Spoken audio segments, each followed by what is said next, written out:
আলু ভাজি পাকোড়াটা খুবই ভালো লাগে। আর আমি যেইভাবে তৈরি করি, আলুগুলো ফার্স্টে কুচি কুচি করে কেটে এভাবে ধুয়ে একটা পাত্রে নিয়ে দিব। তারপর পেঁয়াজ আর মরিচ কেটে নেব। তারপর হলুদ গুঁড়ো, মরিচ গুঁড়ো, ধনিয়া গুঁড়ো, স্বাদ মতো লবণ একটু একটু করে দিয়ে দিব। তারপর দেওয়া হয়ে গেলে আমি একটু মেখে নিয়ে তারপর একটা ম্যাজিক মশলা দিয়ে দেবো একটু স্বাদটা ভালো আসার জন্য। আর এরপরে আমি তাতে একটা ডিমও দিয়ে দেব। আর ডিমটা দেওয়া হলে আমি তাতে একটু ময়দা দিয়ে দেব। আর ময়দা বাসায় ছিল না, যার কারণে আমি এতে আটা দিয়েছিলাম। আর সর্বশেষে আমি একটু জিরা গুঁড়ো দিয়ে দিচ্ছিলাম, একটু জিরার স্মেলটা আসবে ভালো। জাস্ট আর কিছু লাগবে না, বাস এতেই আমি হাতে ভালো করে ডোটা গুলিয়ে নেব।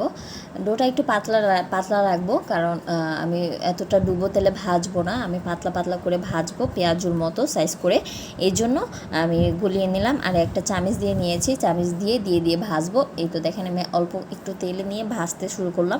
এ তো ব্রাউন কালার হয়ে গেলেই আমি এগুলো নামিয়ে নেব। আর সস যেটা আছে, সস দিয়ে খেয়ে দেখবেন, আসলে ঘরে বানিয়ে খেলে জিনিসটার স্বাদটাই অন্যরকম লাগে। আসলে বাহির থেকে আমি মনে করি ঘরে স্বাস্থ্যসম্মত খাবার পরিবেশন করা।